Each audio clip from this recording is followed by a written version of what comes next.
move straight into England versus Slovakia. England, they've not been very vintage. Like everybody's not happy. The team is still in a competition, but it looks like the legends are fighting the young ones because they don't believe that the football they are playing is good enough. Then again, with this England, this one, it's just, I remember there was a statement by one of the Manchester United legends. You see, Manchester United is a club that's mostly seen as like of great pedigree, right? Yeah. So they should attack this mindset on that the team is not so good as they think the team it is.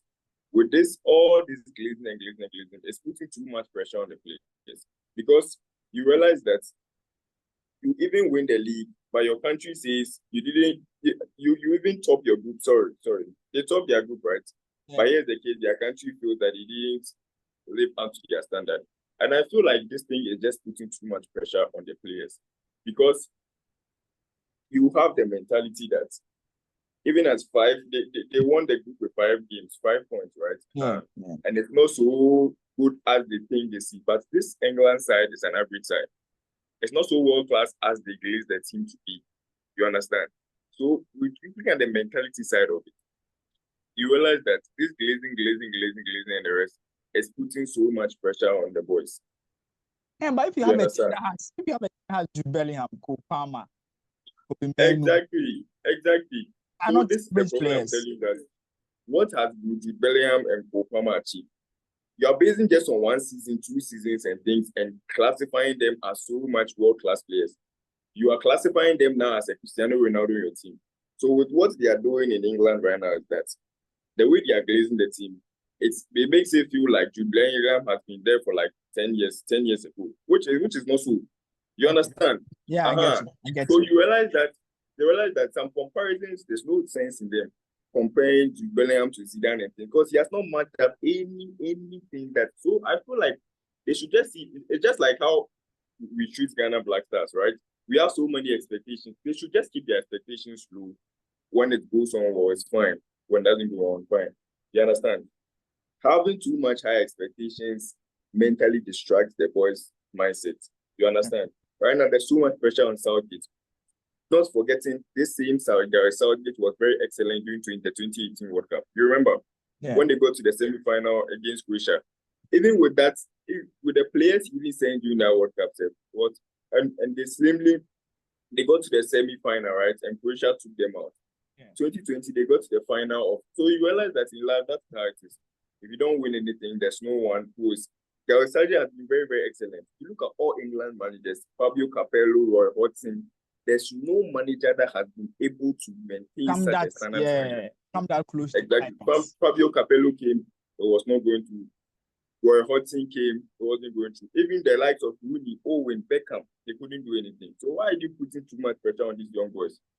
You understand? Because Owen and Rooney and the likes, Owen Hargreaves and Joko and the likes, they were far better than these boys. Yeah. Just look at the 2006 World Cup. Peter Crouch, Jermaine Defoe. I know better than this place. Yeah, England, exactly. Slovakia. You think England will still go through? They'll go through slimly. They'll go through as 2-1 or 1-0. It won't go to a penalty shootout. You realize that now there's too much pressure on them, so they are going to really be hungry for loose balls and really play their hearts out, because it's like it's this. Even this game is more like a final to them. You understand? I just cannot imagine what will happen to Southgate if they crash out now. Because even the group stage is 5 points, they are leading, and see the batches all, then they bash Southgate. So should they lose this game? You can just imagine. I don't think you have a job again if he loses. Can England lose against Slovakia? If they lose, it doesn't deserve to be there. But for me, it can happen because 2016 they lost to Iceland. No one thought Iceland was going to take them out. You understand? Yeah. But for me, in my opinion, I think he's just not putting the players on their pitch well. His arrangement on the pitch is becoming. I'm saying something that 2016 they lost to Iceland, so you should know that it is football. Everything can happen. Anything can happen. You understand? Let's go to the next game. Spain, Georgia. Georgia exactly running on some Inshallah and vibes. Managed to beat Portugal in the last. Georgia has been very fantastic, but Portugal have something they do that I've realized that in any tournament, they just win their 2 games and then they relax in the last game. Just in the World Cup, just as they did.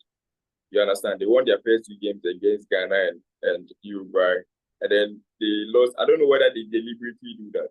You understand? But when you take a look at analyze Turkey and Georgia, it was 3-1. But if you didn't watch the game, you would think that Turkey outplayed them. But that game was a very fantastic game. And this Georgia side are very, very, very fantastic. Yeah, Kvaratskhelia and Poole, very, very excellent, very, very, very fantastic side. They go for loose balls. They play a very, very, very, very, very fantastic football. And one thing, the Mama Dashvili, they are good, but I think he's in the Syria. He's very, very, very, very excellent. So tactically disciplined. You understand? Yeah. So this game, Spain on the other hand, Spain are my boots of the tournament. I see Spain winning this tournament excellently. Pedri, Gavi, with the likes of Iniesta style, tiki-taka football. Yeah. Exactly. But one thing Spain should look out for is their defense. There's a lot of loopholes in their defense. With how I see, you understand? But with this game is going to be a very fantastic and interesting game. With the attacking football and the attacking play that Georgia played, they are very, very fantastic and very excellent on the counter. Exactly. And then you might underrate them. You might think that they are not, even without the qualified.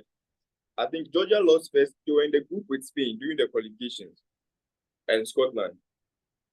Georgia lost their first game against Norway and lost to Scotland at Hampden. You understand? So after first 3 games, you even think that they couldn't qualify, but they managed to qualify very slim. Exactly. So this game is also going to be an even game, a very, very even game. A very, very, should you see it on paper, it doesn't look like an even game, right? But on the field of play, you realize that it's a very, very, very, very even game. But I see Spain go to 2-0. Spain are going to win 2-0.